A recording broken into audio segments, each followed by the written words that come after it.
fiel a mim. Amém, igreja? O Senhor é fiel a nós.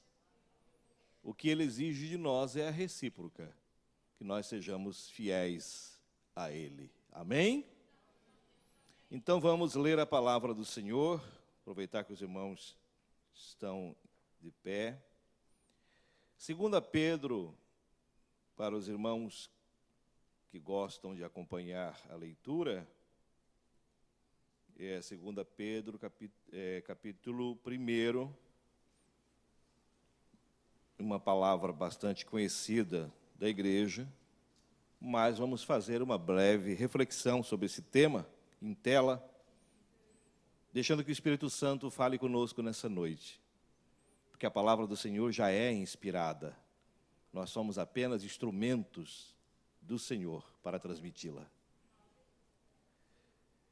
A partir do versículo 3 diz assim: seu divino poder nos deu tudo de que necessitamos para a vida e para a piedade, por meio do pleno conhecimento daquele que nos chamou para a sua própria glória e virtude. Dessa maneira, Ele nos deu as suas grandiosas e preciosas promessas, para que por elas vocês se tornassem participantes da natureza divina e fugissem da corrupção que há no mundo, causada pela cobiça. Por isso mesmo, empenhe-se para acrescentar à sua fé a virtude conhecimento, ao conhecimento o domínio próprio, ao domínio próprio a perseverança a piedade, a piedade a fraternidade e a fraternidade o amor. Porque se estas qualidades existirem e estiverem crescendo em sua vida, elas impedirão que vocês, no pleno conhecimento de nosso Senhor Jesus Cristo, sejam inoperantes e improdutivos. Todavia, se alguém não as tem, está cego, só vê o que está perto, esquecendo-se da purificação dos seus antigos pecados. Portanto, irmãos, empenhe-se ainda mais para consolidar o chamado e a eleição de vocês, pois se agirem dessa forma, jamais tropeçarão. E assim vocês estarão ricamente providos quando entrarem no reino eterno de nosso Senhor e Salvador Jesus Cristo. Amém? Agora convido ainda para ler em 1 Pedro, vocês vão voltar talvez uma página atrás, no capítulo 5, versículo 6, principalmente a parte B, mas eu vou ler a parte A também. Portanto, humilhem-se debaixo da poderosa mão de Deus, para que Ele os exalte no tempo devido. Tem a parte B, que eu gostaria que fosse grifado por vocês da seguinte forma, que diz assim o apóstolo Pedro: lancem sobre ele toda a sua ansiedade, porque ele tem cuidado de vocês. Amém? Sentai-vos, irmãos. É um prazer muito grande estar aqui com os irmãos, poder compartilhar desse culto. Há algum tempo já que não ministrava aqui na igreja sede, mas tenho estado viajando e fazendo algumas atividades fora desse estado e também fora do país. E onde temos passado, temos levado a palavra do Senhor. E hoje Deus me deu essa oportunidade de estar aqui com os irmãos. São meus irmãos desta congregação da qual faço parte, né? E essa congregação que amo de coração, porque foi aqui que eu aprendi desde pequeno as sagradas letras, e aqui que conheci o Senhor desde a minha infância e sirvo até hoje pela infinita misericórdia do Senhor. Agradeço ao pastor José, pastor Marquinhos, pelo convite de estar aqui, e cumprimentando os demais companheiros que estão aqui à nossa frente, né? Estão aqui nos orando por nós, estão intercedendo por nós aqui. São nossos intercessores para que a igreja seja abençoada mais ainda nesta noite. Quantos estão alegres? Digam amém. Nós estamos, irmãos, num culto denominado, cognominado, e todo mundo conhece, denomina como o culto que você se predispõe, né? O culto da bênção, o culto da vitória e outros cognomes que nós encontramos para o culto de quinta-feira. Mas, de qualquer forma, há um culto só. É um culto ao Senhor nosso Deus. Amém? Aqui nós viemos para adorá-lo, para servi-lo, para render graças, para agradecer a Ele por tudo que Ele tem feito por nós, por tudo que Ele tem nos concedido, pelo privilégio de estarmos aqui hoje, com saúde. Se você veio com os seus próprios pés e está aqui nessa noite, é porque você já é uma bênção, você já é um privilegiado, enquanto outros e outras não podem estar aqui porque estão no leito de enfermidade, ou estão com algum problema na sua família, ou estão numa cama com depressão, está vivendo uma crise que não pode estar aqui. Mas você está aqui em nome destes que não puderam vir, para orar por eles, interceder por eles, fazer o seu papel de cristão, orando um pelos outros. Amém?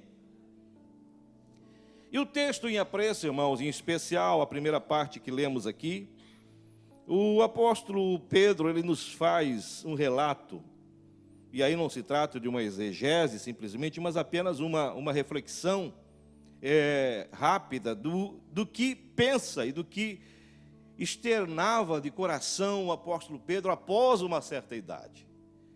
Porque quando ele escreve esse livro, ele já não era mais o mesmo Pedro afoito, sanguíneo, o mesmo Pedro que pegou uma espada e cortou as orelhas, ou uma orelha do soldado Marco, né? E depois e Jesus foi lá e soldou, e dizendo assim: não é assim, meu filho, não é desse jeito, está tudo errado.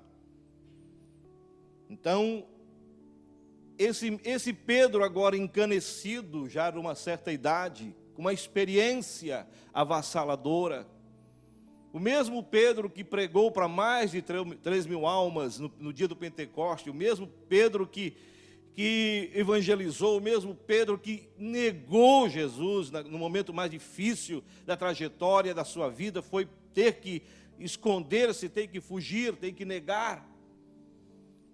Então, resumidamente, o apóstolo Pedro teve uma trajetória muito interessante, mas uma trajetória profícua, tal qual e tão importante era essa trajetória, que Jesus o designou a tarefas importantes para liderar, para estar junto com seus irmãos e orientar, de certa forma, pela experiência, assim o fez no primeiro momento da igreja.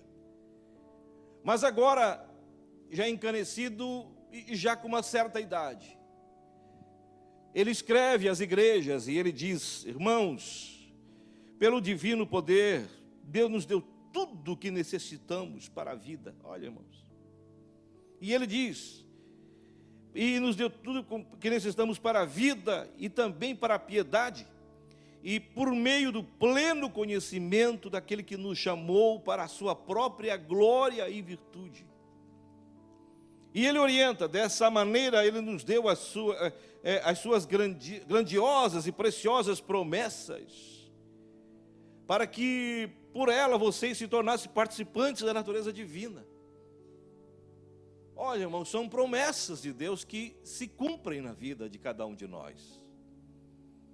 E nós passamos a fazer parte da natureza divina. Os irmãos já pensaram nisso? Que a partir do momento que nós aceitamos e reconhecemos Jesus como o único e suficiente Salvador de nossa vida e de nossa alma, nós nos tornamos participantes da natureza divina. Não é mais aquele homem que bebe, não é mais aquele homem que fuma, não é mais aquele homem que vive em devassidão, não é mais aquele homem que peca deliberadamente por prazer, não é mais aquela mulher que também tem uma vida desregrada e que vive os descaminhos da vida, mas ela, pela natureza divina, que agora recebe ela começa a mudar o foco da sua vida. O sentimento e o desejo não são mais os desejos carnais, não são mais os desejos efêmeros da vida. Os seus valores são outros. Os valores são diferentes. Os valores de uma sociedade sem Deus são valores diferentes de uma sociedade em que Deus se faz presente na vida. Uma igreja em sociedade é onde nós encontramos pessoas de princípios, pessoas de valores que fazem e estruturam a sociedade, que tornam essa sociedade a célula máter da sociedade, a estrutura básica para consolidar, para segurar e para frear todo o eixo e toda tentativa de prosperidade e de corrupção. Pelo menos eticamente deveria ser e precisa ser pelo princípio que cremos. A igreja tem que ser modelo disso. Por isso o apóstolo Pedro diz que nós nos tornamos participantes da natureza divina. E a natureza divina impossivelmente permita que um homem viva de velhos valores e de velhos princípios. Há o princípio da conversão. E o princípio da conversão é o princípio de mudança de vida. Que ninguém que se converte pode ser o mesmo, nada que se converte é o mesmo. Essa flor que está aqui, ela passou por um processo de conversão. Penso que é de plástico, mas antes de se tornar uma flor, era apenas um amontoado de plástico ou um material que a formou, que a transformou nessa flor, mas antes era apenas um material que você poderia ter encontrado e até em algum lixo de reciclagem. Mas por um processo de transformação e de metamorfose, essa flor se transforma em ornamento para a casa do Senhor, porque houve uma mudança, houve uma transformação, houve uma conversão. Assim é a vida do ser humano. Assim Jesus falou com todos que encontrou, assim foi com Nicodemos, que ele era um cidadão da alta sociedade, ele tinha prestígio na sociedade, tinha poder, tinha influência política e comunitária.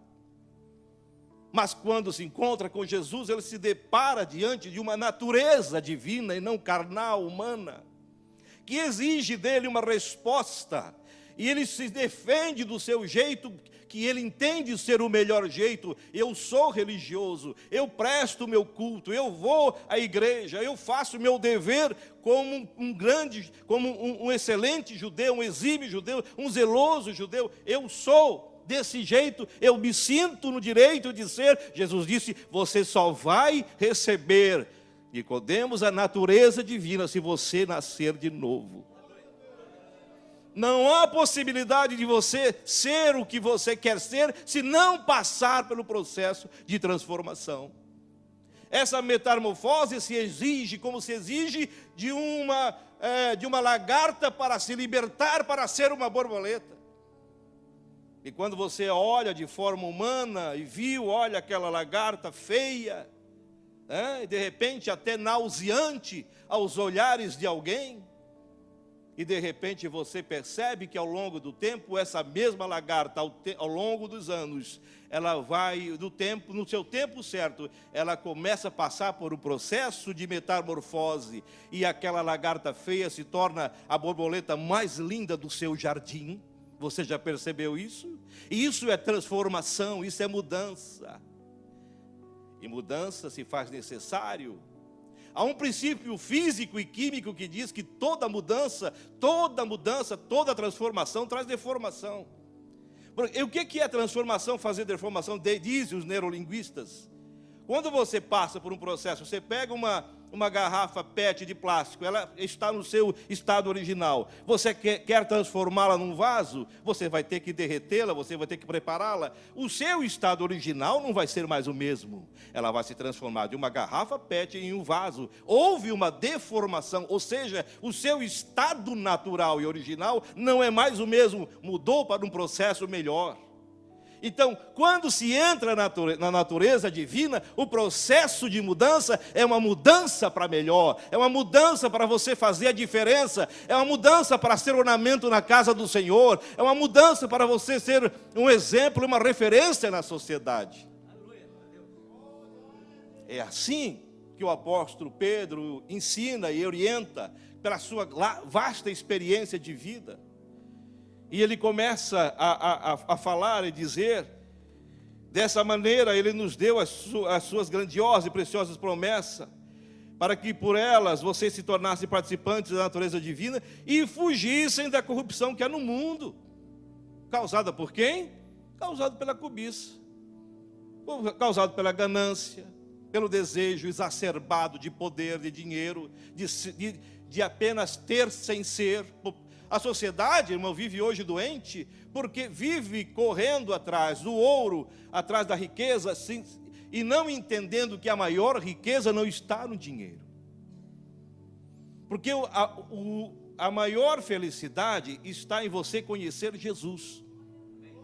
A bênção advém para a sua vida material como acréscimo de bênção, como dinheiro, fama, o que você desejar, Deus vai lhe dar. Mas quando você recebe esta bênção dentro de uma natureza divina, esse dinheiro é para a bênção, e Deus lhe abençoa, é algo sólido, é algo que você vai ter o dinheiro hoje, vai ter o dinheiro amanhã, você vai ter o dinheiro no futuro, você não vai ter que precisar estar correndo o dia todo numa ansiedade. Porque a Bíblia diz que dá o seu justo enquanto ele dorme. Os irmãos entendem? E o apóstolo Pedro o faz de forma clara e objetiva, e dizendo, por isso mesmo, irmãos, empenhem-se, esforcem-se, para acrescentar a fé que vocês têm, olha aqui, e aí, para acrescentar a sua fé, a virtude.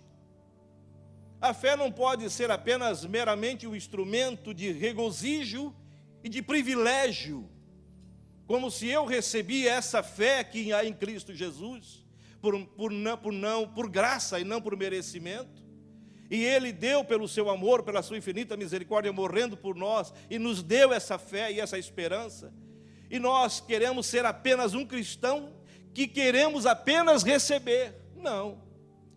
O apóstolo Pedro diz, não, é necessário que vocês acrescentem a essa experiência cristã, de cristão, acrescentem a fé de vocês, a virtude, valores que são inabaláveis, que são fundamentais para a sua vida e para a vida daqueles que o acompanham e que vivem ao seu redor.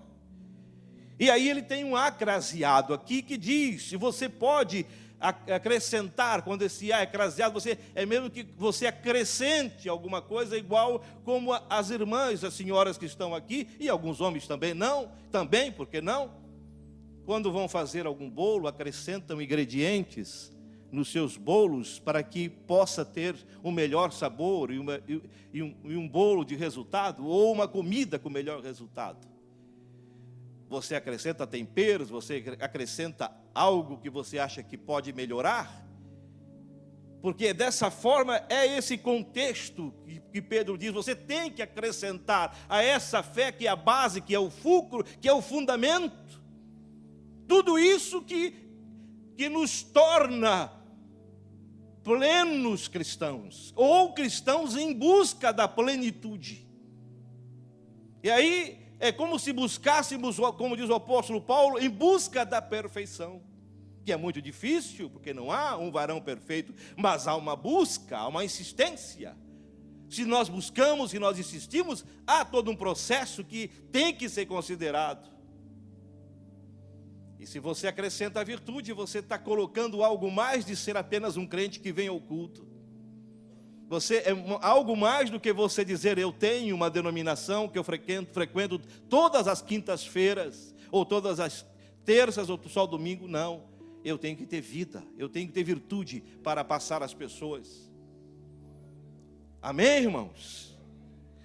E a virtude, o que o apóstolo Pedro diz? Você tem que ter conhecimento, acrescente conhecimento. Porque se você tem conhecimento de Deus e das coisas de Deus, você vai errar menos.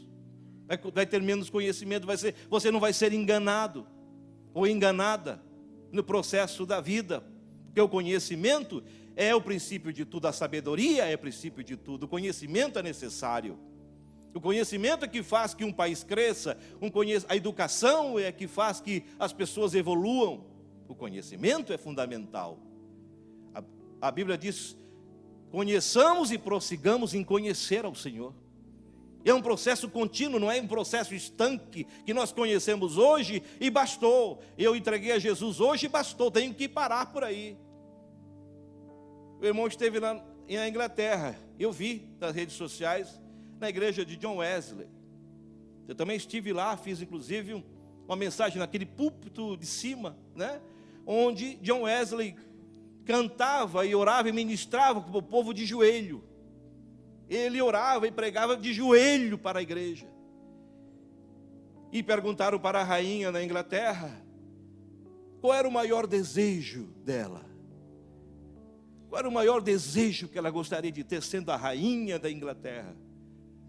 Ela disse: o meu maior desejo é eu ter a fé de John Wesley. Então isso é princípio, isso são valores, aleluia. Por isso a história, não esquece de John Wesley, está lá a sua igreja para quem quiser visitá-la, para quem quiser conhecer a sua história. Eu fiz algumas matérias, inclusive está no meu canal do YouTube, para quem quiser conhecer. E Pedro não para por aí. Ele diz: depois do conhecimento, vocês acrescentem o domínio próprio. Ixi, aí alguém diz assim: mas Pedro falar em domínio próprio é ironia, né? Porque ele não tinha domínio próprio quando ele aceitou, quando ele conheceu. Ele adquiriu o domínio próprio já na sua velhice, quando ele já estava pronto, quando ele passou por todo esse processo de maturidade cristã. Aí ele já podia dizer: irmãos, tenho domínio próprio, irmãos. Não é mais aquele Pedro que pega a espada e sai cortando aqui, que sai brigando, que sai... Não, aquele Pedro sanguíneo não existe mais. Agora é aquele Pedro apático, calmo, sereno. Pode falar, pode gritar, pode rolar, que ele está aqui firme, dizendo: calma, irmãos, calma. Vamos agradecer a Deus, vamos louvar o Senhor. A maturidade nos faz crescer. A maturidade cristã nos faz evoluir. Amém? Aleluia. E a domínio próprio ele acrescenta, diz assim: vocês fazendo isso, irmãos, acrescente a perseverança. Porque se você tiver tudo isso, se você não perseverar... eu fui na quinta-feira, peguei lá o meu envelope para a oração, porque eu tenho um propósito de cura, e eu sei que Deus vai me curar. Aí você veio o primeiro culto, no segundo não vem, começou a orar um dia, no segundo não ora, você não perseverou. E a perseverança é a diferença que faz a diferença. Porque aqueles que perseverarem até o fim, diz a palavra, serão salvos. Não é como você bem começa, é como você termina. Não é uma corrida de cavalos, que quando você sai, um animal sai, quando arranca, e ele sai numa grande velocidade, e quando chega no meio ele cansa e para. O que vinha devagar, em marcha lenta, ele vinha numa velocidade, regulando a pressão, regulando a velocidade, controlando tudo. Daqui a pouco o cavaleiro entende: agora é a hora de avançar, porque é a hora de correr, porque está ficando mais difícil, é na hora difícil que eu tenho que apressar, é agora que eu preciso colocar mais força, é mais perseverança, e com perseverança ele consegue chegar. E já que estamos falando em corrida, não é demais dizer que a diferença, que faz a diferença, está em detalhes. Uma corrida de cavalo, você nunca vai ver um cavalo ganhar do outro por 1 metro, por meio metro, por 20 centímetros. Não. A disputa é no focinho do cavalo, é questão em polegada. Como quem diz, o sucesso é medido em polegada. É a diferença que faz a diferença. Então, um impulso a mais que você der, o esforço a mais que você fizer, a perseverança a mais que você fizer, vai fazer diferença na sua vida espiritual e na sua vida material. Ora, mas eu estou buscando no Senhor. Continua buscando no Senhor. Persevera no Senhor. E procura fazer a sua parte. Porque o apóstolo Pedro dá uma receita clara aqui, para que você acrescente essas virtudes. Porque é necessário que nós entendamos que o Senhor está sempre pronto a nos abençoar. Mas o que Deus disse a Josué? Te esforça, tenha bom ânimo, e eu serei contigo. Não tem como Deus estar contigo se você não tiver bom ânimo, não tiver vontade, não tiver desejo. É necessário que você tenha desejo para que Deus cumpra, realize o desejo do teu coração. Faça a tua parte. Começa que eu te ajudo. Eu estive há um mês atrás no ministério de Jimmy Swaggart, visitando, conhecendo pessoalmente, inclusive lá. Pude conhecê-lo e fiz uma live de lá, alguns irmãos assistiram, eu inclusive ganhei uma Bíblia autografada dele, pude conversar um pouco com ele, e com a sua assessoria, um dos livros dele trata sobre isso. E ele, quando começou o ministério, que ele disse que gasta alguns milhões de dólares por ano, ele disse, mas Senhor, como é que eu vou fazer isso? E ele disse muito claro naquele dia que eu estava lá, ele assim, começa que eu te ajudo. Deus disse para ele, começa que eu te ajudo. E Deus está dizendo aqui para você nessa noite, começa que eu te ajudo. Começa que eu te ajudo. Se você tem um sonho, comece a lutar. Se você quer passar no vestibular, comece hoje. Comece a estudar, se prepare. O preparo encontra a oportunidade. Se você estiver preparado, a oportunidade virá com certeza. Você não será decepcionado. As horas se passam, mas eu quero apenas acrescentar essa receita linda, maravilhosa. Gosto muito dessa passagem. Alguém vai dizer, mas irmão, parece que não tem nada a ver com o culto da vitória. Tem, irmãos.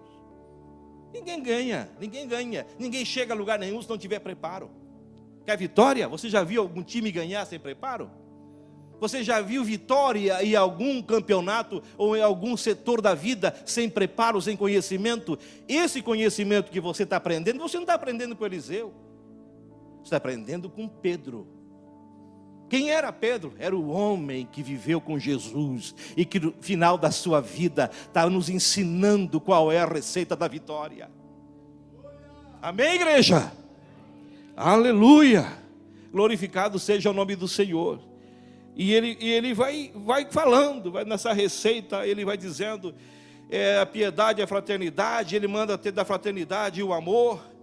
E aí eu vou resumir, porque as horas se passam, mas assim, porque se essas qualidades existirem em vocês, porque eu estou lendo com uma Bíblia atualizada, os irmãos têm outra tradução, mas se esses valores existirem em vocês, olha bem, irmãos, e estiverem crescendo em sua vida, não diminuindo, se essas qualidades e virtudes estiverem crescendo em vocês e evoluindo na vida de vocês, olhe bem, elas impedirão que vocês, no pleno conhecimento do nosso Senhor Jesus Cristo, sejam inoperantes e que mais? E improdutivos. Você quer ser improdutivo? Você quer ser inoperante? Alguém quer ser inoperante numa empresa? Alguém quer ser improdutivo no trabalho? E perante Deus ninguém quer ser aqui nessa noite improdutivo e nem inoperante. Então, se você quer ser operante, comece a se preparar e chamar essa receita para a sua vida, acrescentar esses princípios para a sua vida, que Deus o fará útil para a sua obra, para o ministério, porque aí virá a plenitude de Deus em sua vida. E você virá que as bênçãos virão automaticamente à sua vida. Aleluia. E diz mais, Todavia, se alguém não as tem, que essas virtudes, esses valores, essas receitas, diz o apóstolo Pedro, está cego. Só vê o que está perto, não está enxergando o futuro, porque o homem e mulher de futuro, o mulher de visão, enxerga longe. Como é que qual é a diferença de um grande comerciante, de um grande empresário, de um homem de sucesso, de uma pessoa de insucesso? Você é uma empresária, está aqui na noite, quer melhorar a sua empresa, você está buscando melhores condições de vida, melhor trabalho. Como é que você pensa, como é que você enxerga e pensa ter sucesso na sua vida empresarial e financeira? É você conhecer o futuro. Como vai a economia do país, como reage a economia, como vai ser daqui a 5 anos, a 2 anos, a 3 anos, você vai ter que consultar o economista, como está a balança de valores, como reage cada momento da economia de um país, no que você pode investir, no que você não pode investir, onde você vai ter lucro, onde você não terá lucro, terá prejuízo. Isso é presciência, isso é enxergar longe. E a Bíblia diz, Pedro diz assim, que aquele que quer ter uma vida plena de sucesso na vida espiritual, é necessário que enxergue que esses valores são fundamentais. Senão, ele está enxergando só no pé.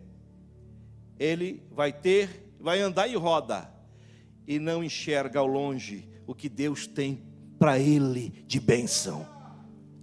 Amém, igreja? Glorificado seja o nome do Senhor. Aleluia.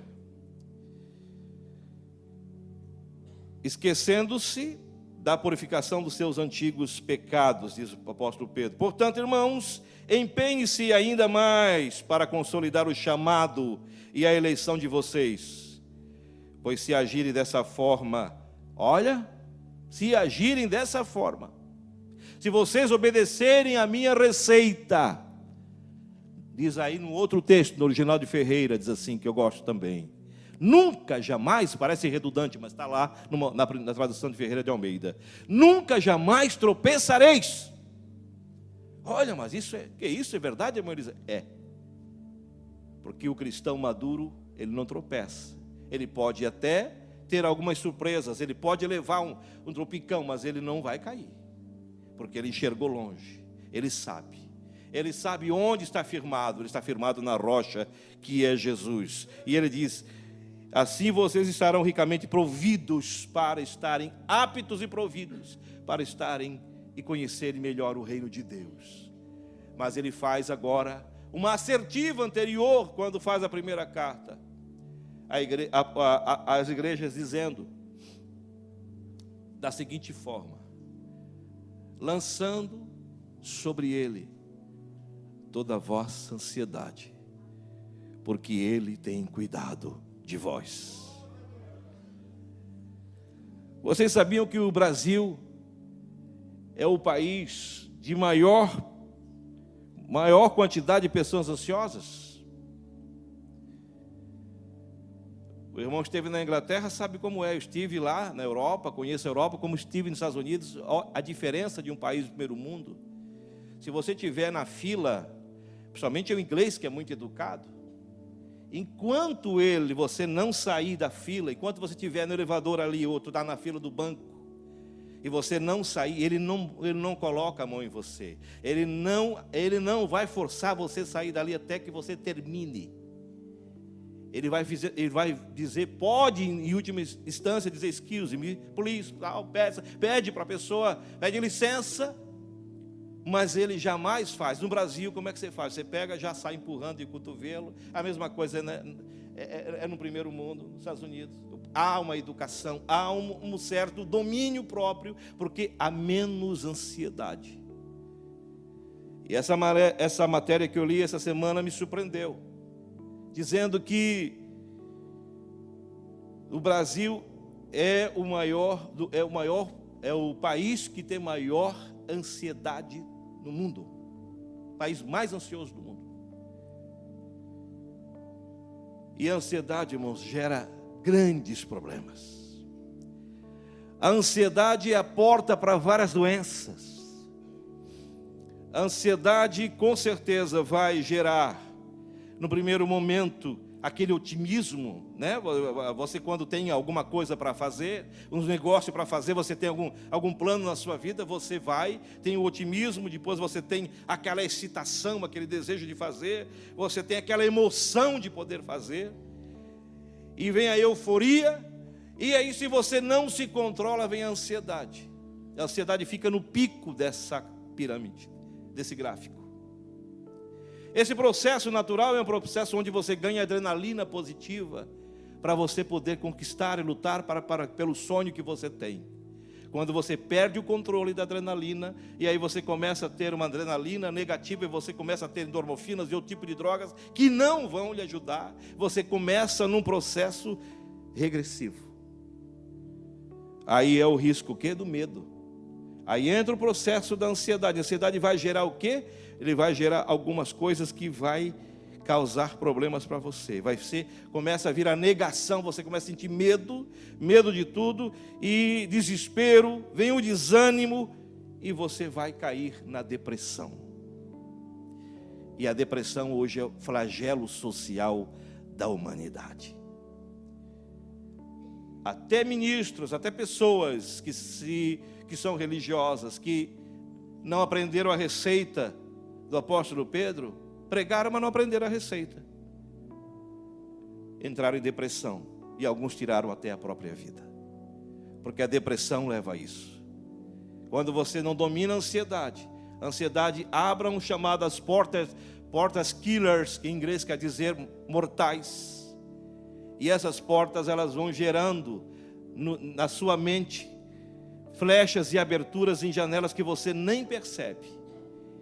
E vai lhe levando cada vez a medo, depressão, você perde o sono, você não consegue dormir direito, você não consegue fixar numa meta, você não consegue refletir o que está acontecendo ao seu redor, não tem visão ampla do que está acontecendo, você entra numa ansiedade excessiva, e aí com o medo vai gerando outras situações que podem levar a problemas seríssimos, chamados de problemas de ordem psicossomáticos. Vão associando a essas doenças, a essas coisas que eu falei, vai somatizando no seu organismo esse processo, e quando você vê, você não tem mais força, é vítima da ansiedade, e a ansiedade levou à depressão, e a depressão levou você a doenças que você não imagina. E dizia esse médico nessa matéria, que vai levar automaticamente a insônia, a asma, vai levar você a arritmia, a diabetes, gastrite, síndrome de burnout, que quer dizer síndrome de você ver, parece que o mundo vai acabar, né? Síndrome de burnout. E por último mesmo, você vai entrar em profunda depressão. E aí é difícil sair, só a misericórdia do Senhor. Mas nesta noite a receita diz assim: lance sobre Ele. Quem? Jesus. Toda a tua ansiedade, porque Ele tem cuidado de você. Vamos se pôr de pé. Aleluia. Quando você coloca em Jesus a sua ansiedade, o seu medo, você começa a transferir o peso que está sobre você. Você começa a aliviar toda essa carga que você tem negativa. Você começa a jogar, transferir para Jesus. Jesus, está pesado o meu carro. Jesus, toma a minha ansiedade. Jesus disse: lança para mim, meu filho. O que é que ele disse? Vinde a mim cansados e oprimidos, por quê? E eu o quê? Eu vos aliviarei. Tomai o meu jugo, porque é leve e suave. Para aqueles que não conhecem, que não têm vida rural, convém ressaltar o que é um jugo desigual. Quando você coloca dois gados, 2 jumentas, em um carro de boi, se o jugo é desigual, o maior vai levar o peso do menor, porque o jugo é desigual. Então Jesus disse: vem, Eu sou o maior, eu levo o peso para você, mas tome o meu jugo, porque o meu jugo é suave. Você não vai carregar o peso, você não vai carregar a carga sozinho. Eu vou levar a carga para você, mas acredite, confie. A ansiedade pode gerar medo, irmãos, medo. E o medo é um dos problemas terríveis na humanidade. Existem mais de 300 tipos de medos, diz os psiquiatras. Medo de andar de avião, medo de passar debaixo da ponte, medo de gato preto, medo disso, medo daquilo, fobia daquilo. Tem N tipos de medo. Jesus diz para vencer o medo. Quando os discípulos estavam no mar, que Jesus havia multiplicado os pães e disse: vocês agora vão pescar, vão para o alto mar, porque eu vou me retirar, eu vou orar. E Jesus estava dando uma primeira lição para os discípulos, era um momento pedagógico, ele estava ensinando os discípulos como eles deveriam se comportar na crise. Ele mandou eles ao alto mar. Jesus sabia que eles teriam um problema, mas ele precisava preparar aquele grupo. E quando de repente estavam na quarta vigília da noite, diz a palavra de Deus, a Bíblia diz que veio um forte vento e remoeu, e eu conheço bem, porque quando estive em Israel, em Jerusalém, para quem conhece um pouco, gosta de geografia, eu quando fiz a travessia do Mar da Galileia a Tiberíades, eu tive o privilégio de filmar bem as montanhas de Golã, e ali acontece esse processo natural de vento, porque tem um monte Hermon que fica muito alto e é muito gelo, muito frio. E a tempestade que acontece lá são tempestades de vento, porque tem um mar morto que é muito quente. Então quando aquela frente fria desce pelos corredores das montanhas de Golã e vem encanados por cima do Mar da Galileia, confrontando com o vento quente que vem do Mar Morto, gera uma tempestade de vento e gera uma grande tempestade de mar. Por isso a Bíblia diz que Jesus repreendeu o vento, porque era o vento contrário que produzia tempestade naquele mar. O vento contrário pode ocasionar algo errado na tua vida, mas se você aproveitar a força do vento, você deve fazer igual às águias. As águias aproveitam a força dos ventos contrários para subir as maiores alturas. O vento contrário tem que servir para que você faça igual ao avião. O avião só decola porque ele se utiliza da força contrária do vento, senão ele não decola.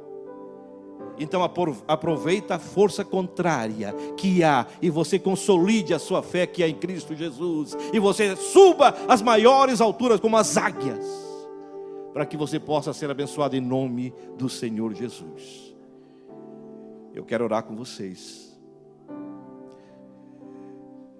Se alguém quer uma oração específica, nós estamos dando liberdade para que você venha à frente.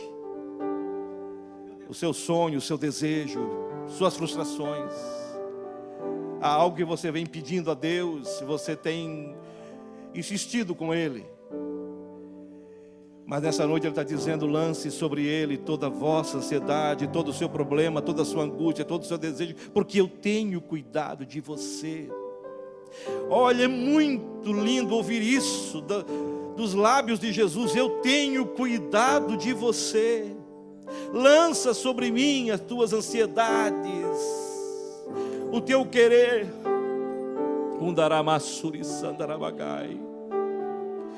Porque eu tenho cuidado de ti, irmã. Eu tenho cuidado de ti, irmão. Eu tenho cuidado de você quando você está trabalhando. Eu tenho cuidado de você quando você está no volante dirigindo. Eu tenho cuidado com você quando você está na sua casa, onde você estiver. Eu tenho cuidado de você. Lance sobre Ele a tua ansiedade. Diga para Jesus nessa noite: Senhor, eu aceito. Eu aceito, Senhor. Estou recebendo essa oferta que Tu fazes a mim agora. Diga para Ele: Senhor, toda essa minha ansiedade, todas essas coisas que estão me trazendo doenças, Pai, eu estou lançando sobre Ti agora, porque está pesado para mim, mas eu sei que Tu irás operar, eu sei que Tu irás resolver, eu sei que Tu irás carregar para mim. Aleluia. Glorificado seja o nome do Senhor. Se está pesado, se o jugo está desigual, o fardo está pesado, há uma promessa e há uma oferta de Jesus nessa noite dizendo que o teu fardo vai ser leve. Está difícil, irmão? Está difícil, irmão? Está pesado? Vem, alivia o fardo aqui nessa noite. Jesus vai te ajudar a levar, resolver o problema do teu filho viciado em drogas. Está lá preso nas margens traiçoeiras das drogas, e você precisa tirá-lo de lá. A sua filha está lá, o seu esposo que vive uma vida desregrada, preso no vício, seja qual for, o seu casamento que está se findando, está se acabando, a sua empresa que está falindo. Nessa noite Jesus quer aliviar a tua ansiedade e Ele vai te iluminar para você sair dela. Mas é para quem crê. Tudo é possível ao que crê. Para você que não veio, coloque sua mão no peito. E quem puder, estenda suas mãos para estas almas que estão aqui, para essas pessoas, para que oremos e intercedamos por elas, para que sejam abençoadas em nome do Senhor Jesus. E todos nós vamos orar. Oremos ao Senhor eterno Deus, Pai celestial, em nome de Jesus, teu amado Filho. Nós já ouvimos a tua palavra, Senhor, e a tua palavra não volta vazia. Nós somos apenas meros transmissores da tua palavra, mas quem opera é o teu Santo Espírito, que faz convencimento a cada um. É Ele sim, ó Pai, que vai até as intenções do coração divisas, e como uma espada de dois gumes vai cortando e vai trabalhando. Nesse momento, Pai, há muitas vidas aqui desesperadas, muitos empregos que estão em jogo aqui, muitas pessoas precisando de uma porta aberta, outras com filhos com problema na droga, outros na prostituição, outros e outros vícios, outros com casamentos comprometidos. Pai, nós não sabemos qual o problema, mas Tu sabes pelo Teu Santo Espírito, porque Tu és onisciente. E nesse momento, pelo poder que há no Teu nome, os que estão aqui por motivo de enfermidade, a Tua palavra nos diz que tudo que pedimos em Teu nome, Pai, que nós oraríamos e impor as mãos sobre os enfermos, eles seriam curados. E nós já impomos as mãos aqui no começo desse culto. Agora corroboramos, confirmamos e declaramos em nome de Jesus: toda enfermidade será curada em nome de Jesus. As portas que precisam ser abertas, Senhor, nós clamamos para que abram nessa noite. A vida que precisa, Senhor, de um retoque, um toque especial de Ti, para que possa diminuir a ansiedade, o medo, Senhor, e a depressão.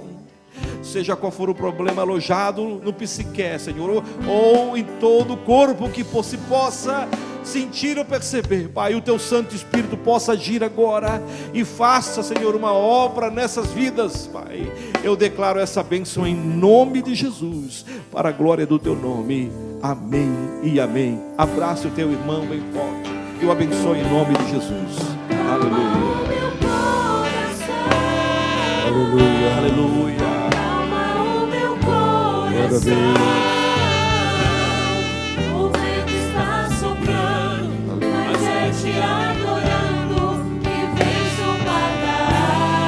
Maravilha. Espírito Santo, calma o meu coração. Calma o meu coração. Aleluia. Só venço este mundo se for em Tua presença. Calma o meu coração. Glória a Deus. Cumprimento o povo de Deus com a paz do Senhor. Salmos de Davi. Oh, maravilha. Glórias a Ti, Jeová. Oh, Tu és santo, Tu és magnífico, Tu és maravilhoso, glória, Senhor. te anima, meu irmão. Isso. Lá no campo entre as ovelhas estava um menino com a harpa nas mãos. Ele temia o Senhor e cantava louvores ao Deus de Abraão. Toda vez que ele tocava, Deus se alegrava lá dos altos céus, recebendo seu louvor. Deus o chamou para ser rei de Israel. O seu coração humilde alcançou a graça e a sabedoria. Isso aqui é lindo, irmão. E Vestido de poder, ele pôde vencer o gigante Golias, dedilhando a sua harpa, todo mau espírito pra longe fugia. Pois quem louva a Deus com franqueza, até a tristeza salta de alegria. Toca, menino Davi, toca mais uma canção. Ninguém pode resistir o dedilhar de suas mãos. Toca que Deus quer ouvir lindos salmos de vitória, pois todos que louvam a Deus têm a esperança de morar na glória. Oh, aleluia! Estou sentindo uma alegria muito forte aqui, irmão. É muito forte. Eu estou vendo muitas pessoas sendo curadas espiritualmente do corpo físico. Deus, o grande Criador, é o vencedor de todas as guerras. Seu olhar cheio de amor sempre se voltou para os fiéis da terra. Onde existe humildade, Deus tem liberdade para operar. Pois o Senhor dos senhores, em meus louvores, Ele sempre está. Louve o nome do Senhor e cante com amor os salmos de Davi. Seja um crente fiel, que dos altos céus Deus vai te ouvir. Exalte o seu nome santo através do cântico que Ele te ensinou. Pegue um instrumento seu e louve a Deus como Davi louvou. Qual teu instrumento? É as mãos. Levanta a tua mão. esperto quero estar. Glória a Deus. Meu Deus, de ti, ainda que seja dor, que meu na ti. Sempre hei de suplicar. Coisa linda receber, irmão. Coisa linda ver pessoa receber o seu milagre. O vento pode ter batido forte na vida dela, na casa dela, mas ela está aqui recebendo, ó. Ó, ela está aqui recebendo, irmão. Vai receber notícias boas, notícias agradáveis. Quem pode louvar? Quem pode? Quem pode? Oh, meu amigo Valci, Deus abençoe. Deus abençoe a tua vida, a tua família, tua casa, irmão. Oh, Deus abençoe você. O dedilhar de suas mãos, toca que Deus quer ouvir lindos salmos de vitória, pois todos que louvam a Deus têm a esperança de morar na glória. Pois todos que louvam a Deus têm a esperança de morar na glória. O Espírito de Deus Pai aqui está trabalhando. Oh.